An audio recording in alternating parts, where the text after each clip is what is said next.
색깔 있는 인터뷰 시작하겠습니다. 더불어민주당 지도부 레이스가 본격적으로 시작됐습니다. 당권 경쟁은 물론 각 부문별 최고위원 선거도 관심을 모으고 있는데요.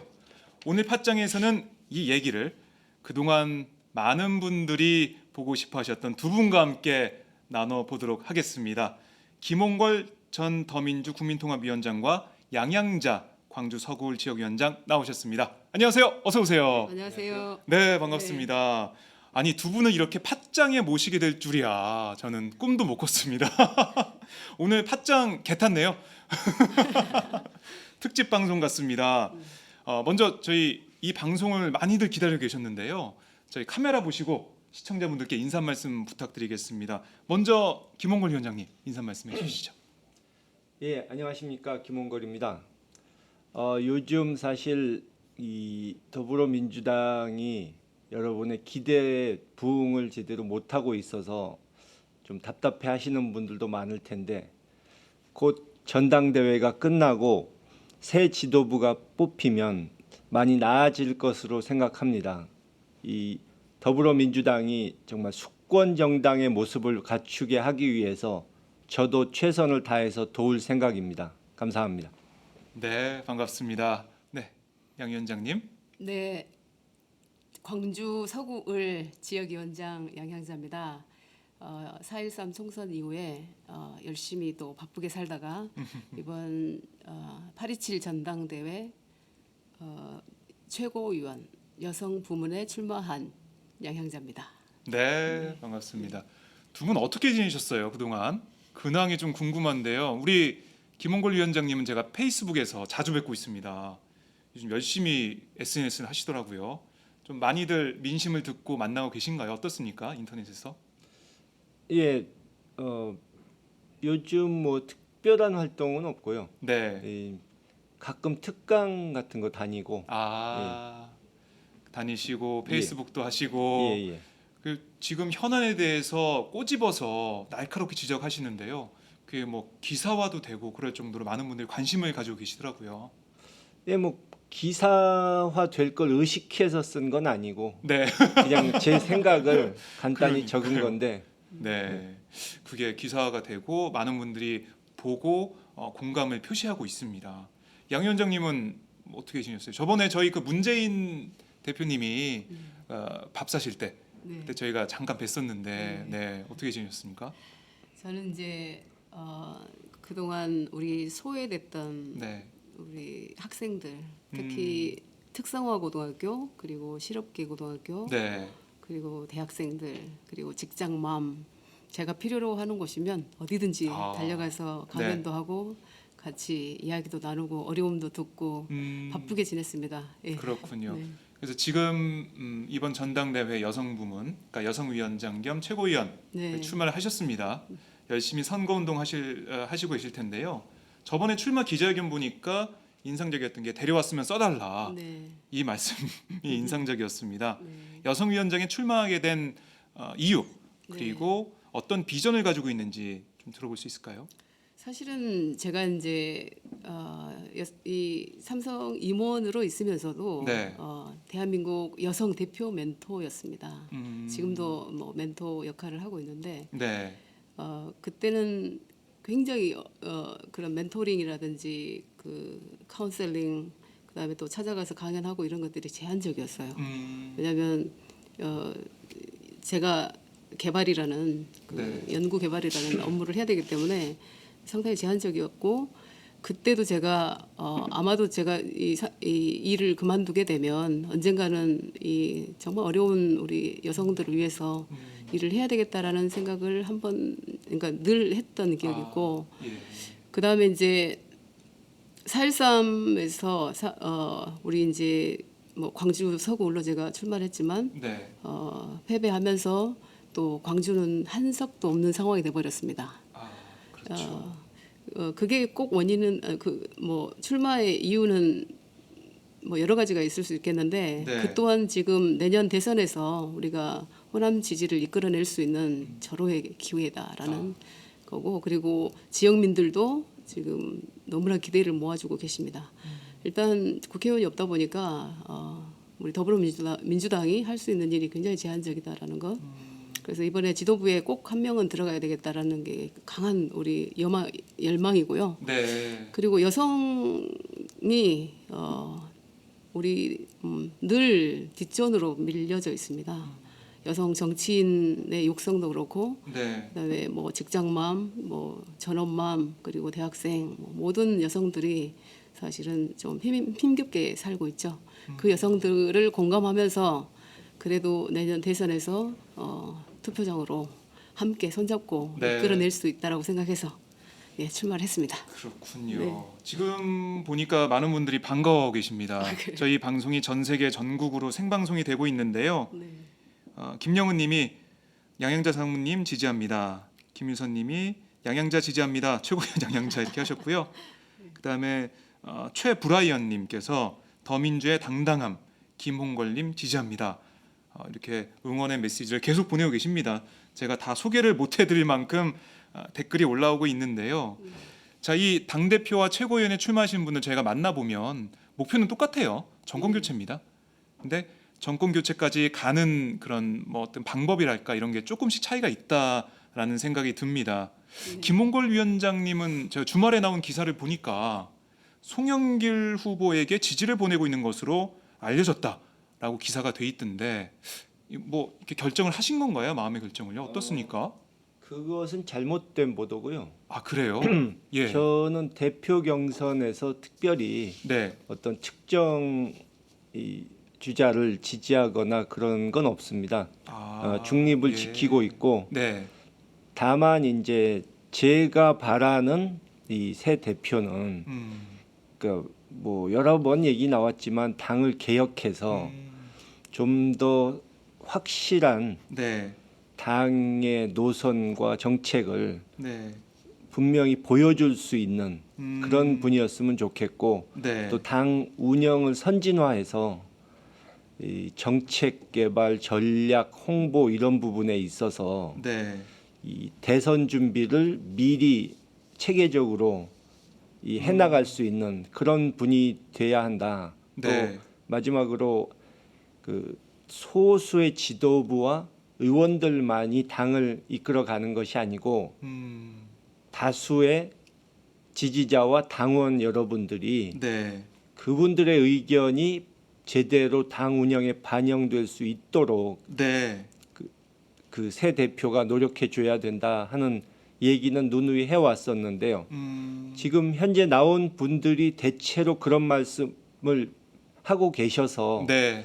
예, 다행스럽게 생각하고 있습니다. 중립이다 이렇게 말씀해 주셨는데 그러면 정말 송영길 후보를 지원하고 있다라는 기사는 잘못됐다.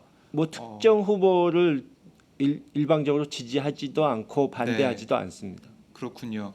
다만 당의 혁신, 어떤 그 다수의 지지자와 당원의 의견을 제대로 반영할 수 있는 당을 만드는 예. 그런 대표가 필요하다. 그런 말씀이신데요. 참 이 사실 지금 많은 지지자분들이 화가 많이 나셨습니다. 여소야대 국회가 시작됐는데 아직 성과가 나오고 있지 않다는 건데요.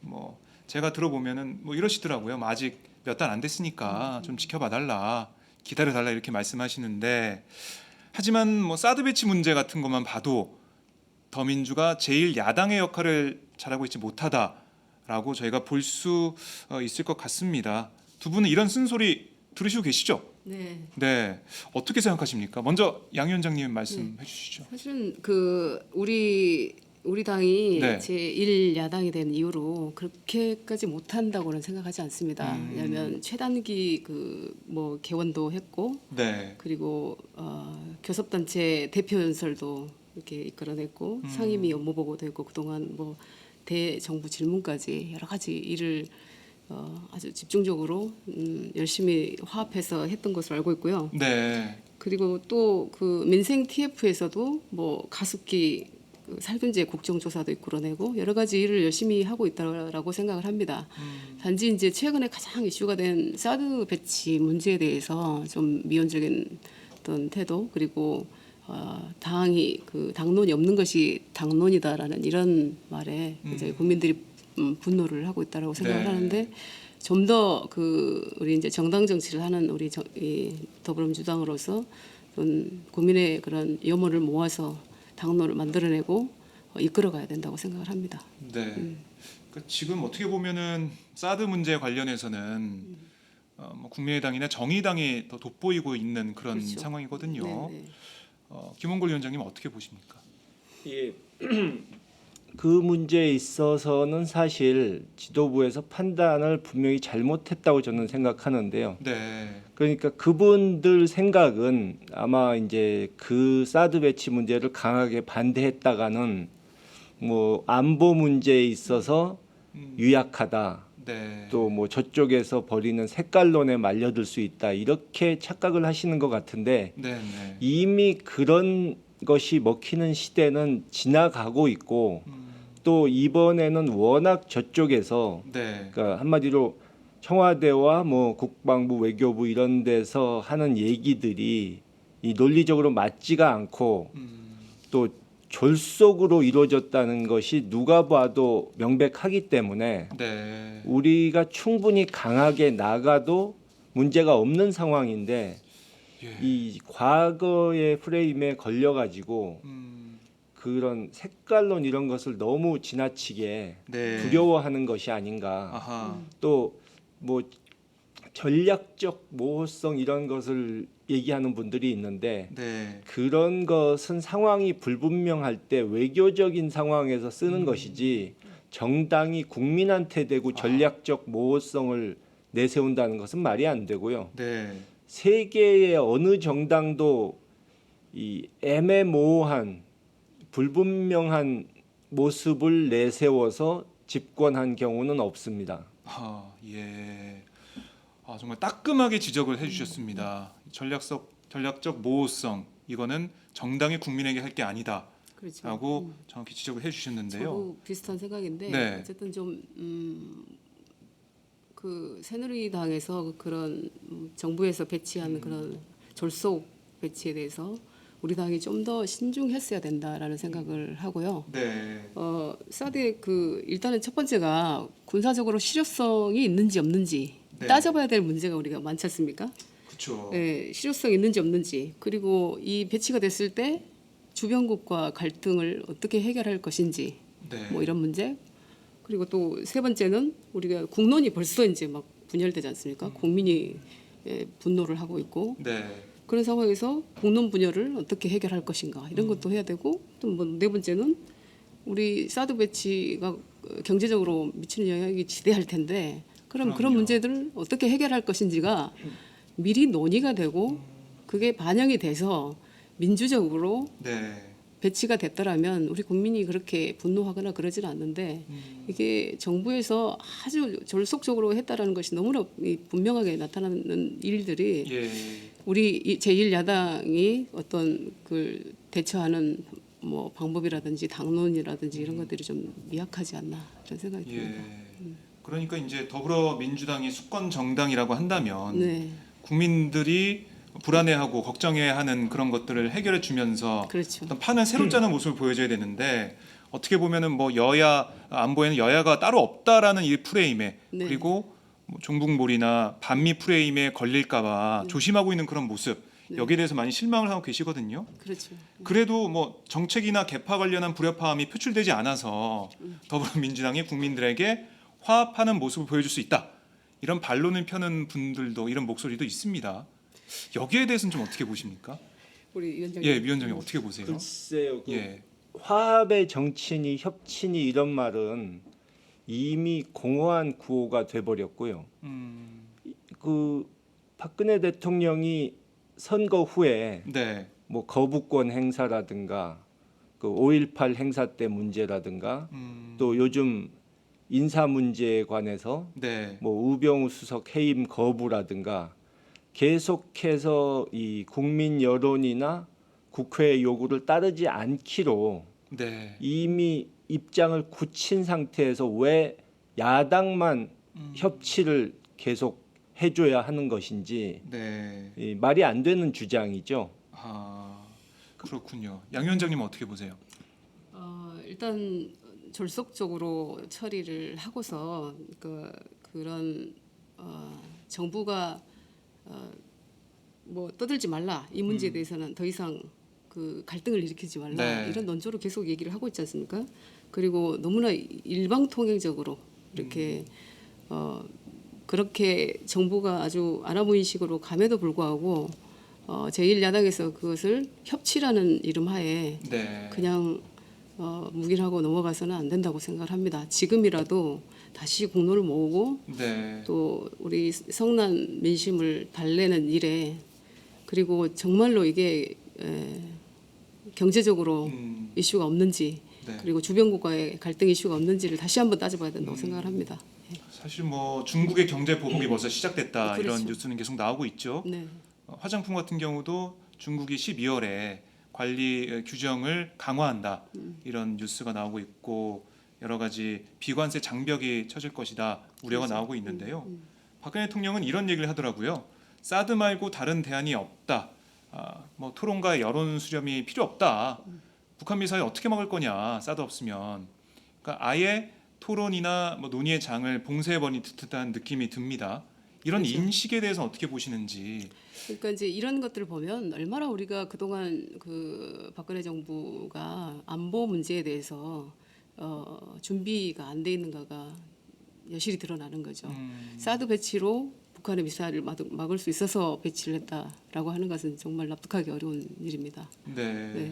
그리고 당장 뭐 지금 중국에 나가 있는 우리 기업들이 아마 보복을 받을 수도 있고 그래서 경제적으로 타격도 어마어마할 것이라고 생각합니다. 저는 이제 그 반도체를 개발했던 사람으로서 네. 지금 중국에 이미 반도체 공장들이 어마어마하게 지금 지어져 있고 또 거기서 생산을 하고 있는데 어떤 장점이 뭐였냐면 규제라든지 이런 부분이 상당히 우리 국내보다도 네. 기업하기 좋은 상황이었단 말이죠. 근데 이제 경제적 보복을 하기 시작하면 거기서부터 되지 않을까 그런 좀 걱정이 많이 됩니다. 예. 네. 김 위원장님은 이런 박 대통령의 어떻게 보면은 국민을 협박하는 듯한 저는 느낌까지 받았거든요. 네. 왜냐하면 아무 말 하지 마라, 분열하지 마라 이러면서 그냥 나만 따라와 이런 얘기인데 어떻게 보셨습니까? 예, 완전히 그러니까 토론을 할 기회도 주지 않고 네. 뭐 내용이 어떤 건지 제대로 설명도 해주지 않고 일방적으로 발표를 한 다음에 네. 뭐 대안도 없으면서 이 반대만 하느냐 이런 식으로 몰아치는 것은 정말 어이없는 일이죠. 하하. 예. 이 국민들에게 지금까지 제대로 설명을 한 적이 한 번도 없지 않습니까? 또 그렇습니다. 국회에서도 계속 거짓말하다가 네. 이 검토 충분히 한 적이 없다, 결정된 바가 없다 이러다 전격적으로 발표를 했는데 왜 그렇게 이 급하게 졸속으로 해야 됐는지 설명도 없지 않습니까? 그렇습니다. 근데 근본적으로 뭐 사소한 걸 요즘 트집 잡아가지고 이 반대하는 측의 주장이 틀렸다고 얘기하는데 네. 근본적인 문제는 이제 예를 들어 그게 되면은 우리가 한미일 군사 동맹을 맺고 네. MD에 포함돼 버리는 그런 예. 상황이 올 수 있는데 그런 것들을 처음부터 국민들이 아셨다면 지금도 반대 여론이 높지만 아마 반대 여론이 더 높았을 겁니다. 그렇습니다. 그러니까 이 헌법까지 고쳐서 이제 군사 대국으로 가겠다는 일본과 과연 우리가 군사 동맹을 맺어야 하는 것인지 이런 것도 신중히 검토해 봐야 될 문제인데 네. 전혀 검토가 된 것 같지 않고요.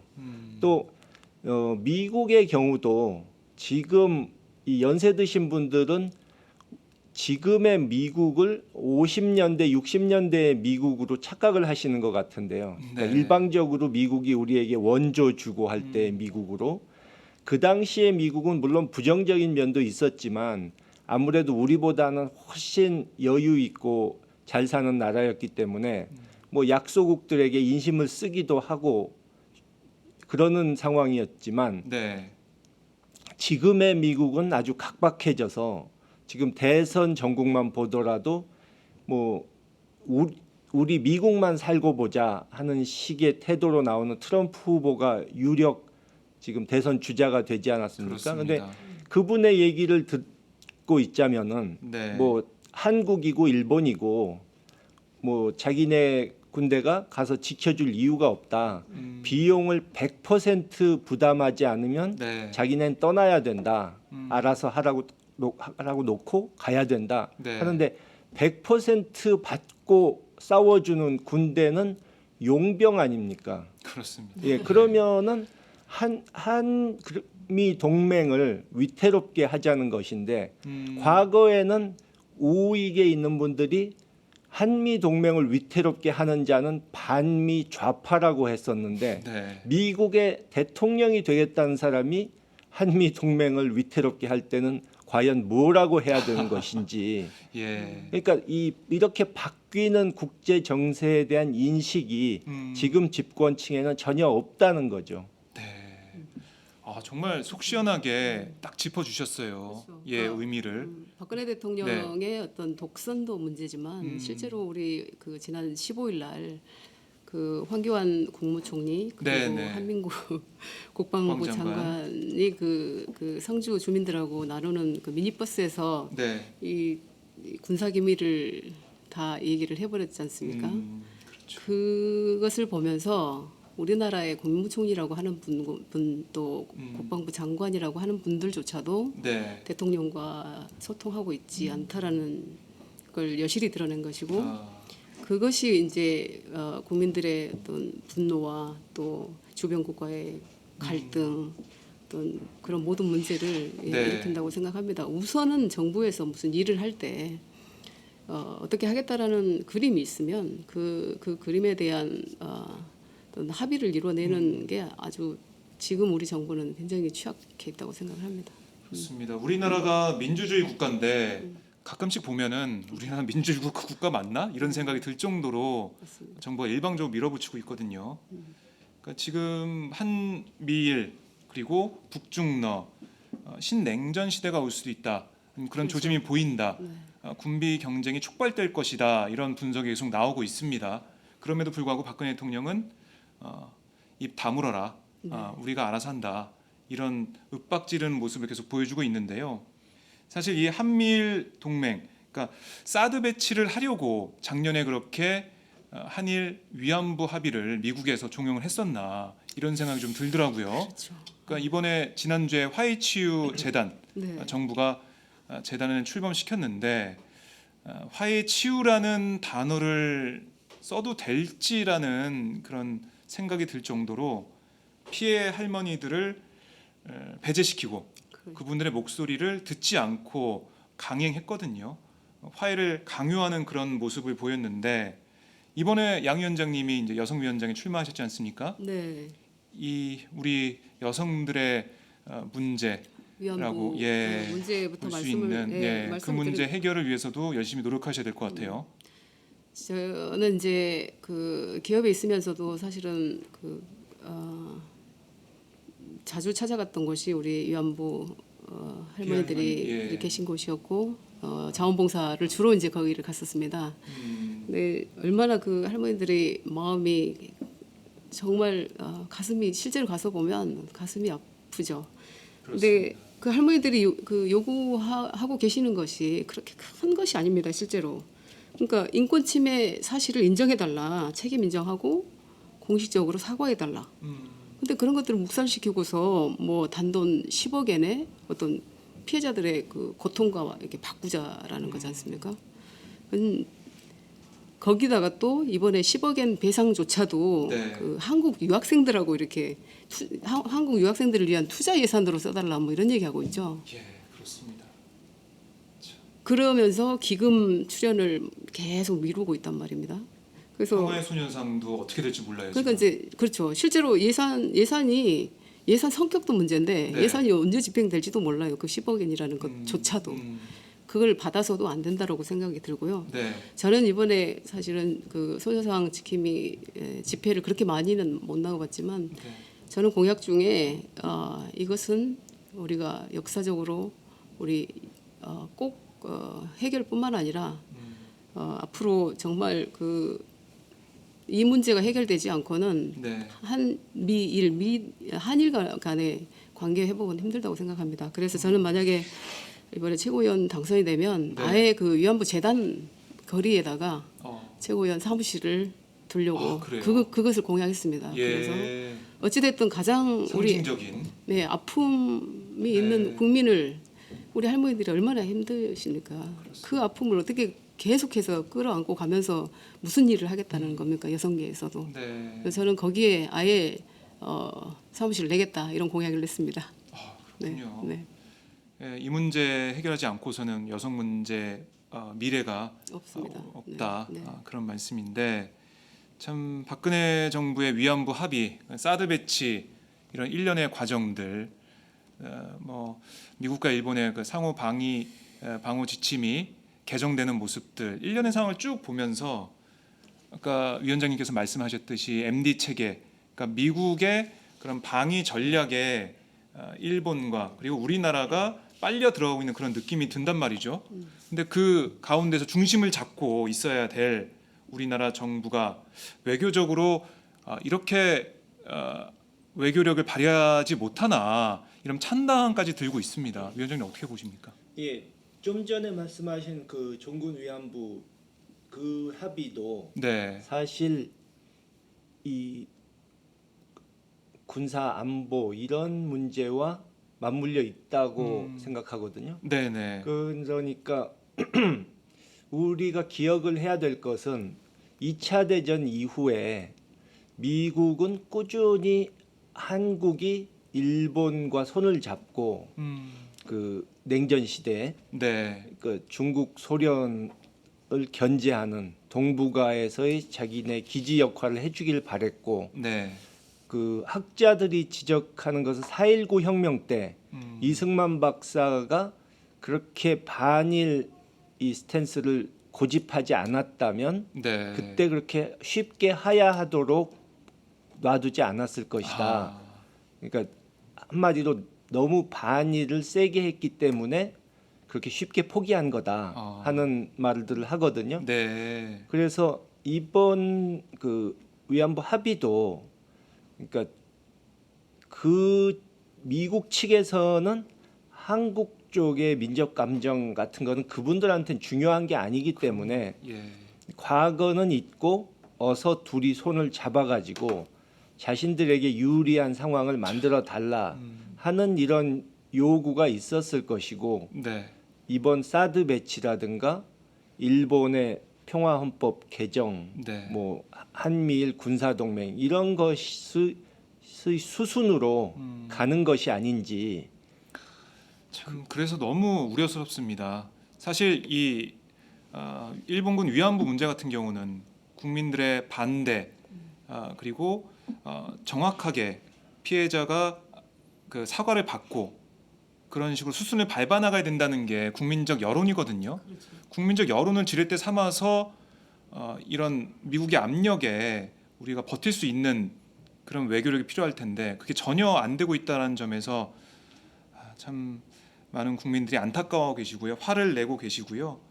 이런 문제들 양양자 위원장님이 여성 부문 최고위원이 된다면 정말 앞장서서 싸워야 될 그런 문제라고 보입니다. 그렇습니다. 지금 우리가 일본의 우리 나라가 네, 말살된 적도 있었지 않습니까? 그것이 그렇습니다. 다시 기억이 나고 또 그 종군 위안부 할머니들의 피해가 있었다는 그 기억조차도 지워버리려고 하는 것들이 아닌가. 그 전쟁 범죄 또 네. 인권 유린 이런 부분은 어떻게 그 약한 할머니들의 힘에 의해서 되겠습니까? 결국은 정부가 나서줘야 되고 네. 최고 지도자라고 하는 분이 앞서서 그걸 해결해야 되는데 전혀 그 일을 하고 계시지 않다는 생각이 들고 그렇다고 하면 우리 국민이 나서야죠. 우리가 이게 정말 악이 판을 치는 이유가 네, 우리 선량한 국민들이 더 나서야 된다라는 것을 이야기하고 있다라고 생각이 들고요. 네, 이제는 국민들의 의식에서도 이 문제를 함께 해결해야 되겠다고 생각을 하고 있으신 것 같습니다. 네. 거기 중심에 그 중심에 여성계가 또 앞서 있어야 되고 여성의 문제이기 때문에 다시는 이런 일이 일어나지 않도록 네. 강한 우리 대한민국의 여성상을 보여드리도록 하겠습니다. 네. 참 박근혜 대통령 첫 여성 대통령이라는 수식어를 달고 당선이 네. 됐는데 네. 지금 하는 일을 보면 여성 대통령이 맞나라는 생각이 들 정도로 위안부 합의 문제를 졸속으로 처리하는 그런 모습 좀 많은 분들이 지적을 하고 계십니다. 사실 네. 여성 대통령이라고 해서 이제 처음에 제가 정치에 입문했을 때는 대통령을 비하하거나 그렇게 하지 않겠다라는 다짐을 많이 했었습니다. 네. 그리고 한 개인의 정치인으로서 정부가 하는 일을 충분히 도와야 된다라는 생각을 했는데 앞으로 모습도 그런 정치인이 정부의 일을 충분히 돕고 또 함께 할 수 있는 그런 정치인이 되지만 네. 실제로는 그런 일을 제대로 하지 못함에 대해서 명확하게 그것을 지적하고 바로 잡는 일을 더 지금은 필요하다는 생각이 좀 듭니다. 네, 알겠습니다. 자, 저희가 또 시청자 댓글을 잠깐 소개하고 다음 주제로 넘어가 보도록 하겠습니다. 너무 많이 올라와가지고요. 제가 몇 개 골라서 소개를 해드릴게요. 자, 김대중 대통령을 제일 닮은 우리 김홍걸 국민통합위원장 중심 잘 잡아주십시오. 양양자님도 항상 응원합니다 하셨고요. 김홍걸 지지합니다. 사이다라고 좋아해 주시는 분도 계시네요. 그리고 내년 대선에서 여성 유권자들을 더 민주로 유입할 중요한 자리가 여성위원장이다 하시면서 그런 역할을 강조해 주셨고요. 김홍걸 위원장님 부드럽고 여유 있으시면서도 분명하고 중심이 있네요 라고 또 평가를 해 주셨습니다. 강한 야성을 찾아야 하기 때문에 대표 선거 잘 돼야 된다. 김홍걸 위원장님 항상 좋은 말씀 적극 지지하고 있습니다 라는 의견도 보입니다. 자, 저희가 이렇게 사드 문제, 그리고 위안부 합의 문제, 여러 가지 야당 역할에 대해서 말씀을 나눠봤는데요. 광주 호남 민심이 어떤지도 궁금합니다. 이번 총선 더민주는 호남에서 뼈아픈 성적표를 받았는데요. 그때 민심과 현재 민심 좀 달라졌나요? 어떻습니까? 사실은 광주 8석이 다 뺏겼습니다. 네. 구청장까지 하면 9석이 다 뺏겼습니다. 9대0. 그렇군요. 근데 그때 화란 민심은 4.13 총선에 다 반영이 됐다라고 생각을 하고요. 지금 더불어민주당이 광주에서 의석이 한 석도 없기 때문에 네. 어떻게 뭘 할 수 있는 상황이 어렵죠 지금은. 그런 상태에서 더불어민주당이 잘해서 광주 민심이 좀 회복되고 있다라고 전혀 보이지가 않고요. 사실은 이제 우리 상대 국민의당에서 네. 워낙 사정치를 하겠다고 해놓고 구태보다 더 구태한 지금 네. 정치의 모습을 보이고 있기 때문에 거기에 대한 실망감으로 그냥 그래도 더불어민주당에 조금 관심을 기울이고 있지 않나라는 생각이 듭니다. 우리가 무슨 짓을 한 거야 처음에는 이제 네. 전석을 우리가 잃어버렸을 때 그런 말씀을 하셨음에도 또 그런 말씀하시면서 안타까움도 또 나타내시고 네. 이제 희망을 갖고 싶으신 거예요. 또 우리 당원들도 많고 그리고 지지자들도 있고 그렇죠. 예. 그러다 보니까 이번에 그래도 지도부에 누군가는 들어갈 수 있으면 들어가서 역할을 꼭 호남을 위해서라기보다 네. 그 지지를 이끌어낼 수 있었으면 좋겠다라는 게 광주 민심이고요. 그래서 제가 여성위원장으로 지도부에 진입을 하게 됨에도 불구하고 네. 꼭 여성의 문제뿐만 아니라 우리가 호남의 문제도 함께 지도부에 전달하고 네. 또 정책적으로도 반영될 수 있는 그런 기회라고 생각하고 굉장히 기대를 모아주고 계십니다. 그렇군요. 예, 김홍걸 위원장님하고 저희는 총선 때 같이 또 팟짱 생방송을 하고 그랬었는데요. 어떻습니까? 그때 민심과 지금 민심 좀 달라졌나요? 글쎄요, 아직은 좀 관망하시는 것 같고 아, 예. 그러니까 국민의당에 대해서는 원래 큰 기대를 하셨다기보다는 더민주를 심판하는데 도구로 쓰셨을 뿐이기 때문에 그쪽 지지도가 좀 빠진 것은 당연한 일인데 네. 이제 그분들이 마음을 돌려서 다시 우리 쪽으로 오시게 하려면 좀 더 노력이 필요한데 지금 현 지도부에서 하는 것은 조금 부족한 게 많지 않나. 네. 예를 들어서 지역위원장 교체도 그 선거 때 사실 우리가 공천을 잘해서 참신하고 능력이 있어 보이는 인물들을 많이 공천을 했다면 네네. 여기 계신 양양자 후보처럼 좋은 분들을 이렇게 진용을 짜가지고 이렇게 공천을 했다면은 좀 바람을 일으킬 수 있어가지고 네. 저쪽으로 탈당해서 간 분들은 구태 정치인들이고 그분들을 우리가 참신한 정치인으로 바꾸지 않았느냐 네. 이렇게 말할 수 있었다면은 결과가 다를 수도 있었는데 그걸 못했기 때문에 우리가 진 것이거든요. 근데 이번에 지역위원장 이 교체나 경선을 이렇게 맞는 곳을 보면은 네. 좀 상식적으로 납득이 가지 않는 부분들이 많이 있더라고요. 그러니까 이 경선에 떨어진 후에 오히려 우리 쪽 후보를 돕지 않는 네. 일종의 해당 행위를 했다든가 뭐 탈당했다 다시 돌았다든가 네. 이런 부분에 대해서 전혀 그거는 감점 요인으로 쳤어야 되는데 그런 것이 없었고 또 뭐 예를 들어 순천 같은 곳은 우리 당에서 지원한 사람들이 여러 명 있었는데도 불구하고 아무에게도 공천을 지역위원장 자리를 주지 않고 사고위원장 사고당부처럼 만들어서 우리 당원도 아니고 선거 때 다른 당을 도왔던 분을 이 임시 위원장을 맡기는 예. 잘 그 현지 계신 분들이 잘 이해를 할 수 없는 그런 일이 벌어져서 빨리 새 지도부가 들어와서 예. 그런 부분을 좀 바로 잡아야 되지 않을까 생각이 듭니다. 그렇군요. 그러니까 호남 민심이 뭔지 잘 듣고 거기에 맞는 그런 정책을 펴고 그리고 그런 당의 입장을 보여야 할 텐데 지금 뭐 두 가지를 볼 수 있을 것 같아요. 하나는 뭐 사드 배치나 이런 현안에 대해서 야당 다 모습 못 보여주는 것. 그렇죠. 그리고 하나는 이런 아까 말씀하셨듯이 지역위원장 같은 문제도 호남 민심이 딱 받아들일 수 있는 그런 결과가 안 나오고 있단 말이죠. 네. 그 두 가지 면에서 다 지금 호남 민심에서 보면 광주 호남 분들이 볼 때 마땅치 않아 보이지 않을까, 마음에 안 들 것 같다 이런 생각이 드네요.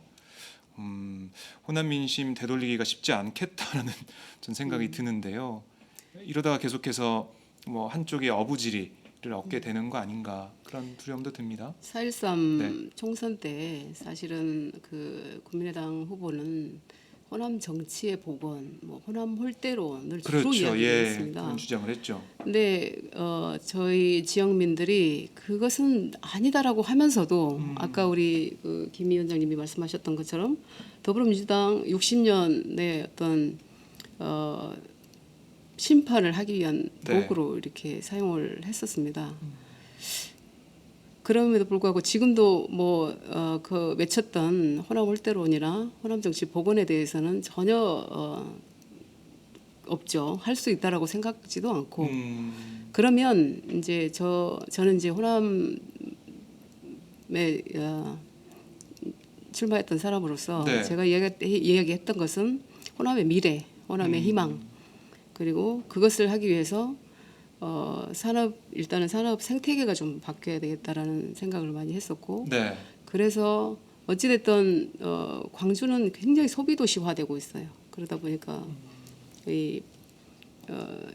아주 건전한 어떤 도시가 아니라 네. 일회성 무슨 뭐 1년이 못 가는 그런 뭐 점포들이라든지 뭐 네. 아주 그 소비성 도시로 가고 있는데, 그래서 제가 이제 여러 가지 뭐 기업을 유치해서 우리 제조업 기반의 건전한 산업 생태계로 바꿔야 된다. 네. 특히 광주 같은 경우는 자동차 밸리가 있고 기술이 있습니다. 또 우리 그 IT 기업이 있고 삼성전자라는 IT 기업이 가 있고 그러면 거기에 맞는 이미 구축된 그런 인프라를 이용을 하면서 네. 충분히 우리 더불어민주당이든 정부도 노력을 해서 거기에 건전한 어떤 산업 생태계를 구축할 수 있다라는 생각이 들거든요. 그게 사실은 호남의 미래고 네. 이 경제적으로 워낙 침체되다 보니까 그게 정치의 쟁점화가 돼버리는 거예요. 정치로 그 이동을 해서 예. 이상한 정치 논리로 이게 이동을 하고 있다라고 생각을 합니다. 그래서 제가 얘기했던 것이 일자리를 만들어내려고 하려면 기업이 유치가 돼야 되고 이런 네. 공약을 걸었던 것입니다. 지금도 사실은 이제 우리 광주 우리 민심은 저를 볼 때마다 그 일은 계속 할 것이지요라고 묻습니다. 많이. 기억을 하고 계시네요. 네, 그리고 기대를 모으고 또 우리 청년들은 그거 놓지 말아 주세요. 이런 얘기를 참 많이 합니다. 그런데 실제로 저희가 이제 원내에 진입을 하지 못하다 보니까 그런 부분에서 굉장히 이제 목소리를 낼 수 없는 상황이 됐는데 이번에 지도부에 들어가겠다고 제가 강하게 지금 절박하게 하고 있는 이유도 네. 그런 이야기들을 다시 꺼내서 호남 전체가 좀 건전한 어떤 산업 생태계로 가는데 그래도 마중물이라도 좀 돼야 되겠다 이런 네. 생각을 하고 있습니다. 네. 그러니까 호남 민심을 어떻게 얻어야지 네. 정권 교체가 가능하다. 그렇죠. 호남 민심을 얻지 않고서는 정권 교체가 불가능하다 이런 얘기를 많이 하시는데 내년 정권 교체를 앞두고 뭐 어차피 호남에서는 야당 찍지 않겠냐 네, 그런 또 안이한 분위기도 좀 있는 것도 사실입니다. 그렇습니다. 김홍걸 위원장님은 이런 뭐 분위기라고 할까요? 호남 민심이 정권 교체를 위해서는 힘을 모을 거다라는 생각 어떻게 보십니까? 물론 그분들이 정권 교체를 누구보다 원하시는 건 사실인데 네, 그렇다고 해서 이제 선거 때 되면 과거처럼 무조건 표를 주실 것이다. 이렇게 안이한 생각을 해서는 절대 안 되죠. 네, 아무래도 좀 전에도 얘기 나왔지만 그 단순히 호남에 직접 가서 네, 구애하는 것만으로 되는 일이 아니고 이 야당으로서 제대로 된 이 정책을 내놓고 네, 또 대여 투쟁을 하고 해서 수권 정당의 모습을 보여주고 네, 이 정권 교체를 해낼 수 있고 정권 교체하면 제대로 할 수 있는 당이구나 하는 믿음을 먼저 줘야 된다고 저는 생각합니다. 그렇군요. 그러니까 야당다운 선면성을 보여줘야 결집하고 지지를 해주는 거지. 그냥 이대로 뭐 좋은 게 좋은 거란 식으로 꼬투리 잡히지 않기 위해서 꼬투리 잡히면은 대선에서 이기지 못할 수도 있다. 이런 논리로 가는 거는 맞지 않다. 이런 말씀이신데요. 한마디만 더 예. 드리면 호남의 민심은 이제 우리 더불어민주당에서 생각을 해야 되는 부분이 뭐냐면 네, 호남을 도와주고 호남을 지원해주고 이런 것에서 넘어서야 됩니다. 호남인들은 중심에 서고 싶죠. 네. 우리 민주주의의 근원이 되고 중심이 되고 또 그래서 그 민심을 아주 잘 파고든 게 사실은 국민의당이었습니다. 호남 주도 예. 호남 주도 정권 교체라는 말이 굉장히 강하게 어필이 됐던 것 같아요. 네. 제가 들어도 그랬거든요. 그러면 과연 지금 국민의당이 호남 주도의 정권 교체를 할 수 있나요? 그것에는 우리 광주 호남 민심이 그것은 된다라고 생각을 하지 않고 있습니다. 네. 그러면 우리 이제 더불어민주당에서 과연 저 민심을 어떻게 우리 당으로 돌려서 우리가 정말 수권 정당으로서 이렇게 할 수 있다라는 것을 보여줄 수 있는가가 가장 큰 문제거든요. 네. 숙제고 호남 주도 정권 교체를 하고 싶은 것이 우리 호남 민심의 아주 키 포인트입니다. 중심에 서게 해달라. 네. 그리고 누가 도와달라고 했느냐? 우리가 주인인데 주인이라는 것을 자꾸 종속으로 자꾸 보고 있으니까 거기다가 게다가 호남의 지지가 없이도 우리가 정권 교체를 가능하지 않을까라는 그런 이야기가 나오는 순간 민심은 네. 다시 되돌릴 수 없는 상황이 돼버릴 것입니다. 호남에만 호남이 있는 것이 아니라 지금 네. 이제 전국적으로 뭐 보면 수도권에 서울에도 많이 살고 예, 계시고요. 30% 이상 뭐 어떤 구는 70% 이상이 호남이라고 얘기를 하더라고요. 근데 앞으로 정말 네. 이 호남 하지 않도록 그런 정책이 그런 일이 무엇이 있는가를 정말 면밀하게 보고 거기서 이제 저는 사실은 이제 우리 광주에서 한석도 없는 광주에서 그래도 지도부에 들어가서 할 말 네. 하고 어떤 정책을 이끌어내고 아하. 하는데 제가 꼭 필요하다고 생각을 합니다. 그렇군요. 네. 예, 그런 의미도 있는 선거군요. 네. 당 선거 얘기로 좀 돌아와 보겠습니다. 호남 민심을 저희가 쭉 봤는데 일각에서는 대선을 관리할 당 지도부가 한쪽으로 쏠리면 내년 대선 당 경선 흥행이 되지 않을 것이다라는 지적이 들리고 있습니다. 뭐 이른바 친문 일색 지도부가 공정한 경선 관리할 수 있겠냐, 뭐 이런 건데요. 이런 지적, 이런 염려 어떻게 보십니까? 먼저 김홍걸 위원장님. 글쎄요, 저는 뭐 전혀 그런 걱정은 할 필요가 없다고 생각되는데요. 네네. 물론 지금 나온 후보들이 이제 이 더민주 안에 문재인 대표를 지지하는 성향의 네. 당원과 유권자들이 많기 때문에 네. 그분들에게 적극적으로 아무래도 숫자가 많으니까 그분들에게 적극적으로 이제 구애를 하는 것은 있지만 네. 그것은 그런 성향의 유권자들 표를 얻겠다는 뜻이지 대표가 됐을 때 이 문재인 전 대표에게만 일방적으로 유리한 구도를 만들어 주겠다는 뜻은 아니기 때문에 네. 그러니까 이미 공정한 대선 경선 관리를 다들 천명하셨고 하기 때문에 별로 큰 문제될 것은 없다고 생각합니다. 네. 우리 양 위원장님은 어떻게 보세요? 저도 마찬가지로 사실은 그 문재인 전 대표의 어떤 뭐 친문, 뭐 범문, 네. 뭐 여러 가지 말로 이렇게 이렇게 계파를 규정을 자꾸 짓고 하는 것들이 저는 이제 언론에서 얘기하고 예, 있는 언론에서 좀 이렇게 많이 쓰고 있죠. 저도 이제 문키즈라 그래가지고 네, 네. 이제 뭐 친문 아니 신문이래요 저는 신문. 새로운 신친문인데 네, 신문. 신친문. 그런데 꼭 그것을 그렇게 규정을 지을 필요가 있을까? 지금 문재인 전 대표가 지난 대선 때 대권 주자였었고 네네. 그리고 당 대표를 또 오래 하셨고 그분의 어떤 정치를 보면서 지지하는 세력이 그만큼 늘어났다는 얘기거든요. 그럼 지금 우리 당에서도 그런 분들이 많은 것이고 네. 그리고 지금 그 보시면 당권을 갖고 계신 분, 당권에 이제 그 나오신 분들이 보면은 어떤 분이 돼도 어떤 한쪽으로 기울거나 네. 그렇지 않을 것이라는 건 제가 확실한 생각이 듭니다.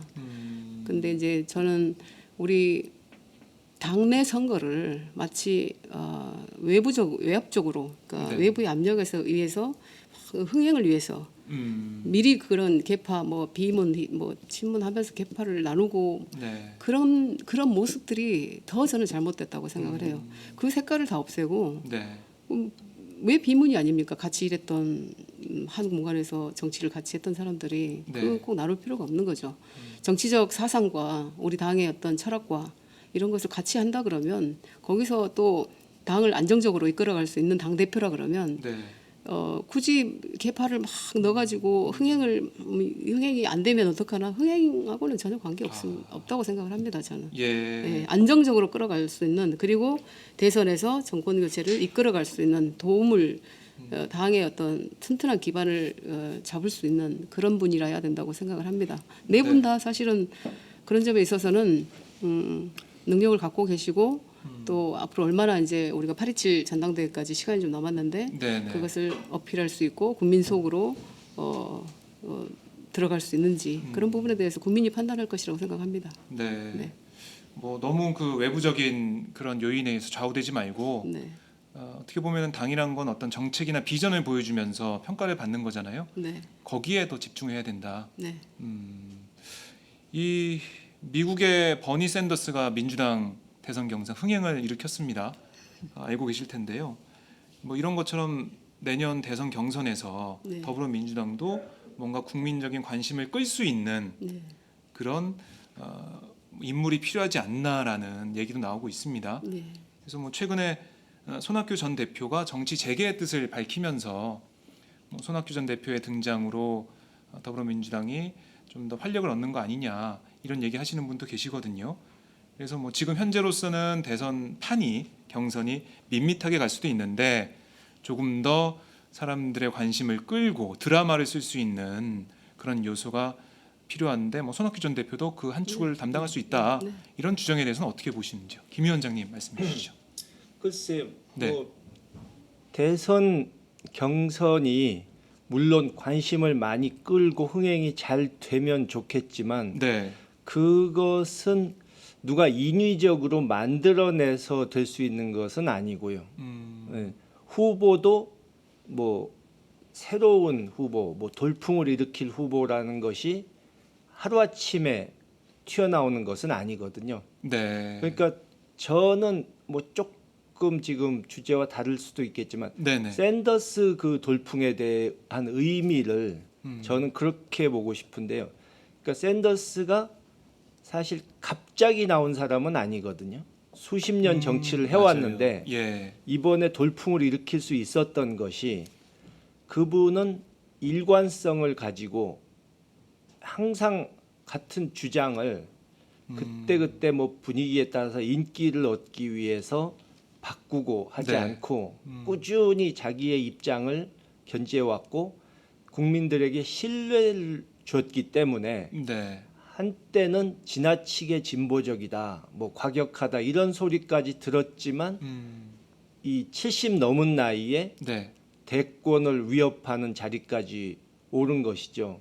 그리고 이번에 힐러리 지지 선언을 하면서도 네. 보통 정치인들이 그런 이 사퇴하고 합의를 하고 이럴 때 뭐 나에게 어떤 자리를 달라든가 이런 식의 흥정을 하는 경우가 많은데 네. 그것이 아니고 내가 내놓은 정책을 받아달라. 뭐 최저임금 인상, 공립 이 대학교 네. 무상교육 뭐 이런 식의 그런 것을 얻어낸 그러니까 서민과 이 청년을 위한 네. 정책을 얻어내는 그런 그 훌륭한 업적을 세운 것 아닙니까? 네. 사실 우리가 샌더스를 보고 우리 야당도 배워야 할 점이 많다고 생각합니다. 그렇군요. 뭐 손학규 전 대표의 정계 복귀가 임박했다라는 얘기가 나오고 있는데 손 전 대표의 정계 복귀에 대해서는 좀 어떻게 생각하십니까? 글쎄요, 그분은 예. 이 누가 뭐 정계를 떠나라고 해서 나가신 분이 아니고 본인이 좀 이젠 때가 아닌 것 같다, 쉬어야겠다 해서 가신 분이고 네. 뭐 돌아오시는 거야 본인이 결정하셔야 될 문제지 누가 해라 마라 할 문제는 아니라고 저는 생각되고요. 네. 아직은 정계 복귀하겠다, 또 정계 복귀하면 내가 무슨 역할을 하겠다 이런 말씀을 하신 적이 없기 때문에 네. 지금 뭐 왈가왈부하는 게 의미가 없다고 생각합니다. 그렇군요. 예. 손 전 대표의 행보에도 많은 분들이 관심을 가지고 계신데 사실 내년 대선을 놓고 보면 당 내에서 대선 주자들이 그래도 이 새누리당보다는 좀 많은 편이다라고 볼 수가 있어요. 네. 박원순 서울시장도 있고 뭐 안희정 지사도 있고 이재명 성남시장도 많은 분들이 지지를 하고 계시는데요. 이분들이 좀 다 나와서 어떤 뭐 문재인 대표 나오시겠죠. 경쟁을 해서 이걸 좀 국민들이 보고 평가할 수 있는 기회가 있어야 된다. 이런 얘기를 하시는 분도 계신데 어떻게 보십니까? 네. 양 위원장님. 예. 우선 이제 아까 말씀하셨던 손학규 전 대표님 관련해서 제 의견은 네네. 우리 총선도 굉장히 중요한 우리 더불어민주당의 어떤 이번 4.13은 너무나 중요한 우리가 선거였었고 그렇죠. 그리고 저는 이제 아쉬웠던 부분들이 그런 정계를 떠나고 뭐 복귀하고 이런 것은 뭐 본인의 어떤 계획에 의해서 될 수 있지만 네. 그래도 어떤 정치인으로서는 정치적인 정치적인 행보는 일관되게 하셔야 된다고 생각을 합니다.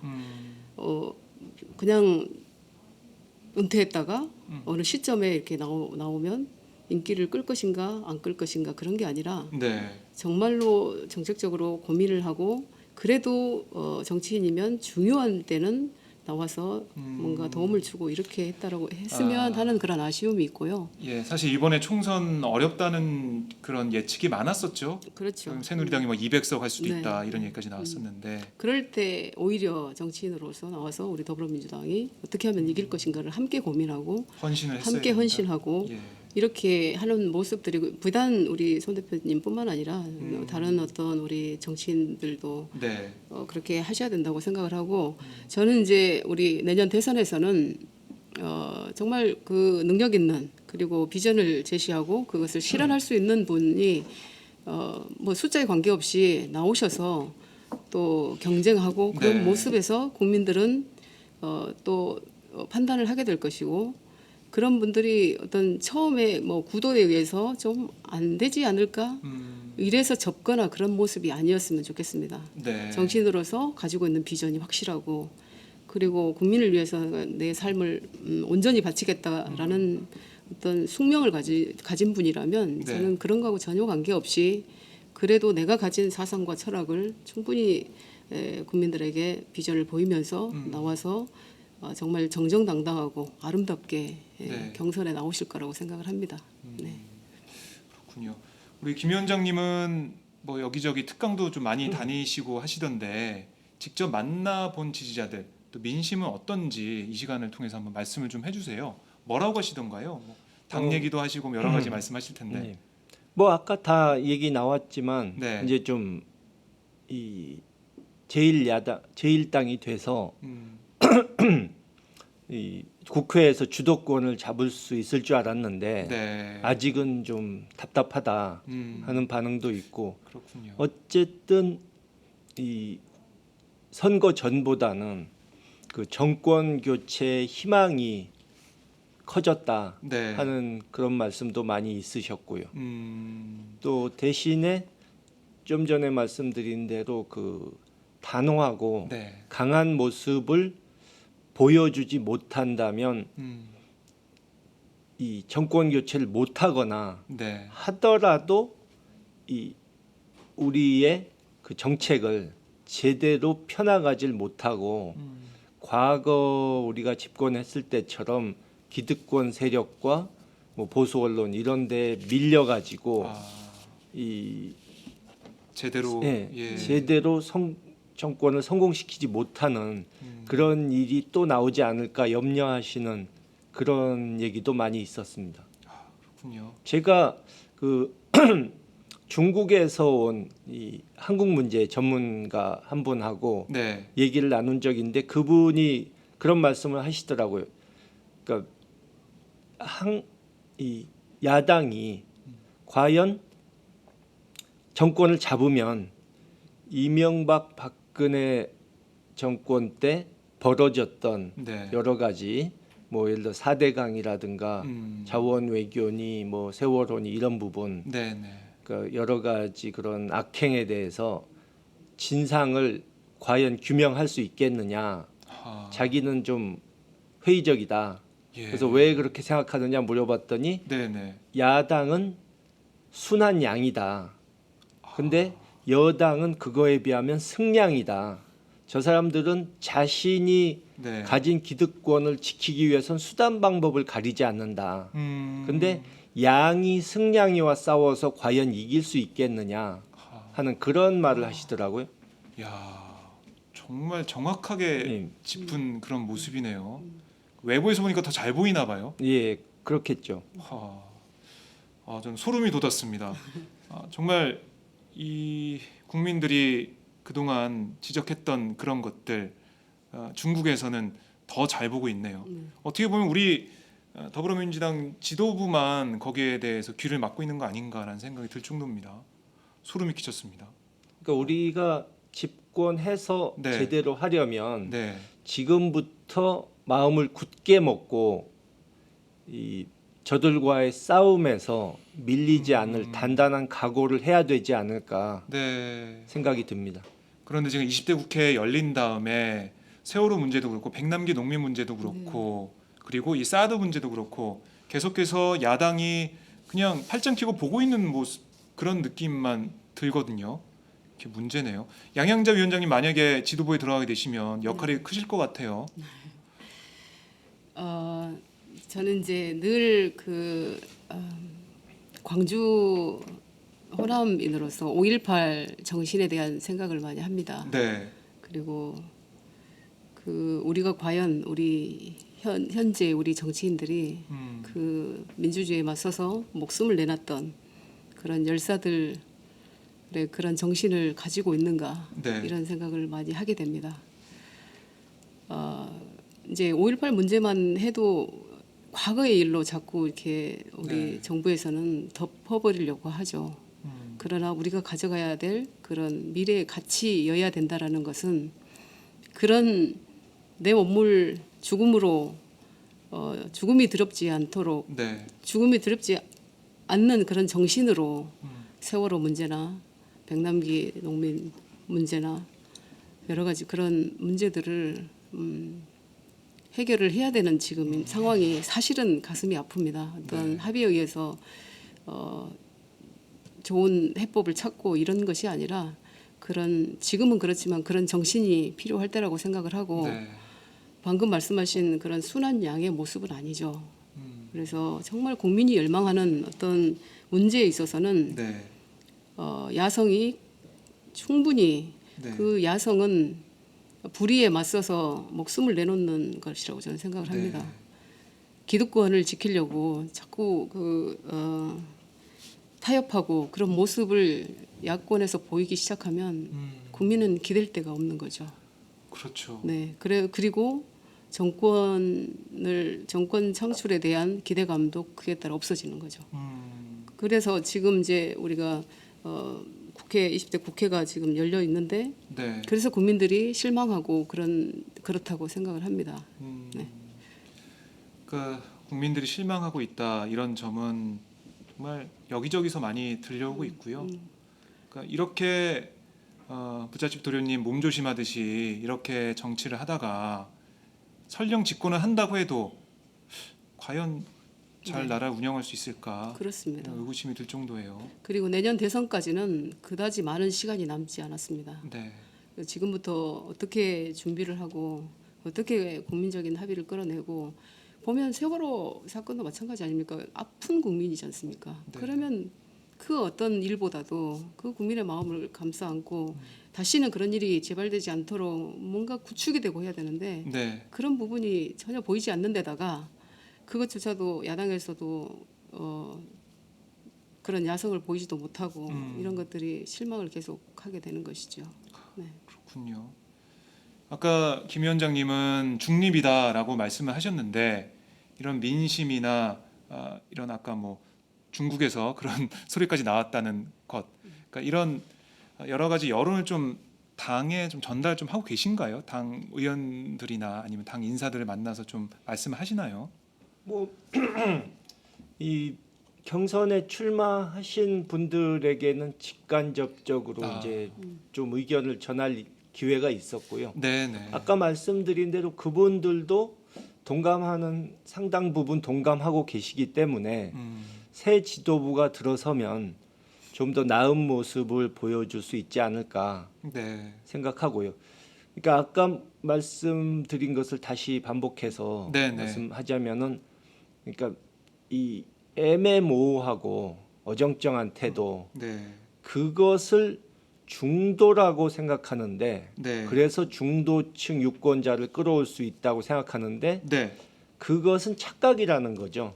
중도층이라고 불리는 유권자들도 네. 뭐 국정교과서면 교과서, 사드면 사드 다 자기들이 찬성하거나 반대하거나 입장이 있지. 네. 맞아요. 뭐 맞아요. 예. 하다가 중도라고 그래서 그럼 이걸 하다가 중간에 반만 하고 중단하자는 의견을 갖고 있는 게 아니거든요. 그렇죠. 그렇기 때문에 애매모호하고 어정쩡한 태도를 계속 유지하면 결국 자신들의 지지층은 실망시키고 네. 다른 반대편 사람들에게는 비웃음과 조롱의 대상이 되는 겁니다. 네. 우리가 뭐 조선일보라든가 네. 보수 언론 이런 쪽에 지지를 받을 수는 없겠지만 최소한 비웃음의 대상이 돼서는 안 되죠. 오늘 김홍걸 위원장님이 아까 제가 사이다라는 댓글을 소개해드리기도 했었는데 정말 시원하게 그리고 아프게 지적을 해주고 계십니다. 사실 그 김대중 노무현 정부 10년 생각해 보면 그때 야당이었던 새누리당 얼마나 참 입에 담기 힘든 그런 말까지 해가면서 저항을 했습니까? 그때 비교해 보면 지금 야당 의원들은 자신들이 야당이라고 생각하는 거 맞나 할 정도로 좀 아쉬운 면들이 많아요. 위원장님 원회에서 보시니까 더 잘 보이실 것 같아요. 야당 그러니까 그때는 그 새누리당이 야당이었을 때는 네. 다시 집권해야 되겠다는 그 열망이 지금 우리 더불어민주당에 비해서 훨씬 더 강했던 것으로 네. 저는 생각을 합니다. 근데 우리는 잃어버린 어떤 10년을 이야기하면서 정작 우리가 내년에 코앞에 닥친 정권 교체를 위해서 무슨 네. 일을 어떻게 하고 있는 것인가라는 생각을 많이 들고요. 원외에서 뭐 이렇게 예, 봐서 더 잘 보인다라고 하시는데 사실은 원내에 있는 것처럼 저는 이제 보고 있고요. 네. 정말 절체절명의 이 우리 정권 교체에 대한 열망을 우리 국민들이 정말 그 더불어민주당에 가지고 있는 이 희망을 끈을 놓기 전에 네. 더 단단한 어떤 밧줄로 묶어야 될 것 같습니다. 그러려면 그야말로 지금 문제되고 있는 이런 문제들을 네. 저도 사실은 그 제 생각은 지금 정부나 우리 더불어민주당이나 어떤 그런 문제를 명확하게 문제화하고 해결하는 네. 어떤 그런 소위 말하는 시스템이라든지 이런 네. 것도 상당히 취약하다고 생각을 합니다. 그래서 사실 저희가 이제 원외에 있지만 어떤 일을 하고 있냐면 일만 집토 그 직접 민주주의를 위한 일만 집토를 지금 하고 있어요. 그게 뭐냐면 한 10월쯤 되면 저희가 10,000명이 네. 그 한 자리에 모여서 집단 참여 토론을 하는 참여 건가요? 민주주의에서 수기 민주주의 직접 민주주의를 하는 그런 자리가 마련될 겁니다. 네. 그래서 이런 사드 문제 같은 경우도 예를 들면 그 지금은 이제 네트워크 시대에 우리 디지털 이 문명이 너무너무 발달된 이 그렇죠. 상황을 직접 민주주의에 분명히 잘 활용을 할 수 있거든요. 그러면 그 자리에서 쌍방 어떤 네트워크가 되고 그 자리에서 토론을 하고 네. 그런 토론의 이슈들을 이슈화해서 어떻게 해결하면 되겠다까지 딱 그 자리에서 나올 수 있도록 그래서 그것들이 우리 정책에 반영이 되고 그래서 일만 집토 더당당을 하고 있는데 지금 그것을 시작하기 위해서 제가 첫 번째 이제 퍼실리테이터라고 이제 길라잡이 네, 교육을 네. 받았습니다. 10명. 10명이 100명을 교육을 시키고 그다음에 예. 100명의 퍼실리테이터를 지금 양성을 하고 있고 네. 그 100명에서 다시 1,000명의 퍼실리테이터를 준비를 하고 있습니다. 그 1차가 끝났습니다. 지난 그 대구 더당당을 마지막으로. 그렇군요. 예. 그리고 그 다음에 이제 집토 톡 콘서트를 진행을 하려고 하고 있어요. 집단 토론의 토크 콘서트로 해서 국민의 어떤 직접 민주주의에 대한 열망을 끌어들일 수 있는 우리 그래도 더불어민주당이 네. 그리고 이제 저희가 그 더벤져스라고 네, 네. 영입된 분들이 원내에 들어간 분들도 있고 이제 저처럼 원내에 있는 사람도 있고 한데 원내에 있는 분들이 주축이 돼서 네. 그 일을 지금 하고 있고요. 그런데 이제 그 거기서 나온 정말 그 수기 민주주의에서 나온 직접 민주주의에서 나온 그 안건들을 네. 채택하겠다라고 하는 그 공약을 우리 이제 당 대표로 나오시는 분들이 이제 한 분씩 채택하기 시작했습니다. 추미애 의원부터 벌써 먼저 그랬군요. 채택을 예. 하기 시작을 했고, 근데 저는 너무나 가슴 아팠던 것이 그것을 우리 더불어민주당을 위해서 하고 있는 일인데 정작 당에서는 별로 관심이 없어요. 그러나 지금 시대의 흐름은 정말 시대 정신은 우리 디지털 이 문명을 네. 어떻게 하면 우리 직접 민주주의에다 연결을 시킬 것인가. 어느 당도 이걸 시도한 적이 없습니다. 그럼요. 그러니까 직접적인 목소리를 들을 수가 있잖아요. 그럼요. 저희 휴대폰만 있으면은 네. 어디서나 들을 수 있고 소통할 수가 있는데 네. 그래서 김홍걸 위원장님도 그래서 SNS 열심히 하시는 거 아닙니까? 예. 네, 민심을 듣고 소통하기 위해서 열심히 하고 있는데 그래서 이제 당에서 그렇죠. 예. 그 장소를 국회 앞에다 할 건지 아, 아니면 한강변에 할 건지 저희는 네네. 지금 꿈을 꾸면서 가고 있습니다. 저희 팟짱에 가서 생중계를 하면 그렇죠. 좋을 것 그게 같은데요. 아마 기네스북 도전을 목표로 하고 네. 있습니다. 네. 알겠습니다. 자, 저희가 말씀을 쭉 나눠봤는데 1시간 10분이 넘어가고 있습니다. 참 저희 두 분 같이 모셔서 말씀하니까 시간 가는 줄 모르겠네요. 매주 나오셔야 될 것 같아요, 위원장님. 자, 저희가 오늘 방송은 이것으로 좀 줄이도록 하고요. 다음에 또 뵙는 걸로 하겠습니다. 네. 저희 팟짱이 오늘 개탄 기분으로 특집 기분으로 오늘 말씀을 나눠봤는데요. 위원장님, 김 위원장님부터 끝으로 저희 시청자분들께 인사 말씀 해주시죠. 네. 예. 아까 말씀드렸다시피 지금 더민주는 여러분들 보시기에 부족한 점이 많은 것이 사실입니다. 또 일부에서는 뭐 부자 몸살이기 한다고 하는데 네. 지금 이 더불어민주당은 부자가 아닙니다. 제가 전에 말씀드린 대로 선거 때 받은 지지는 그저 조건부로 이 유권자 여러분들께서 집권 여당의 횡포를 더 이상 보실 수가 없어서 조건부로 빌려주신 것이라고 생각해야 됩니다. 그렇기 때문에 조건부 지지를 유권자 여러분들이 철회하면 그때 받았던 잔고는 바닥이 나서 부자가 아니고 거지로 바뀔 수도 있는 것입니다. 항상 이 야당이 정신 바짝 차리고 민심을 경청하고 수권 정당으로 모습을 보일 수 있게 하기 위해서 최대한 노력하겠습니다. 여러분도 도와주십시오. 네, 알겠습니다. 네, 양 위원장님. 이번에 8.27 전대에서 우리 지도부를 뽑는데 제가 최고위원 겸 여성위원장을 겸하고 있습니다. 지금 가장 우리가 정권 교체에서 우리가 필요한 사항이 뭐냐, 우리가 지지도를 그리고 올릴 수 있는 게 뭐냐라고 하면 딱 두 가지입니다. 3.2% 졌던 지난 대선에서 졌던 3.2% 여성표 딱 그만큼 졌습니다. 우리가 여성표에서 3.3% 정도가 졌는데 예. 우리가 대선에서 그만큼 졌어요. 여성이 투표장으로 나올 수 있도록 여성의 삶 속으로 들어갈 수 있는 사람, 그리고 그게 이제 양향자입니다. 네. 그리고 호남의 지지를 정말 이번 기회에 그래도 조금은 돌릴 수 있는, 그래서 호남의 복원이 아니라 호남의 미래를 이야기할 수 있는, 희망을 이야기하는,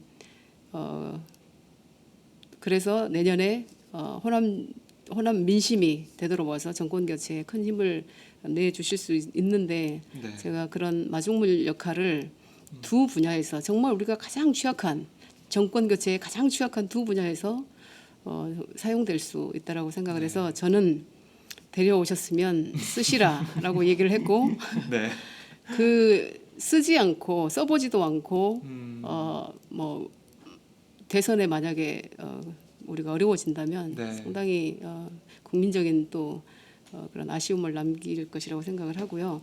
외연 확장에 대해서도 한마디만 드리면, 우리가 원내에 계신 분들이 모든 어떤 당직을 겸직을 해버리면 자꾸 안쪽으로만 이렇게 쏠리게 된다라는 생각이 듭니다. 그래서 원외에 계신 우리 김 위원장님이나 또 원외 지역위원장, 또 원외에 계시는 우리 구시 의원들, 네. 그리고 우리 당원들, 대의원들의 역할을 충분히 줘서 우리 당이 정말로 국민 속으로 들어갈 수 있는 그런 당이 됐으면 좋겠습니다.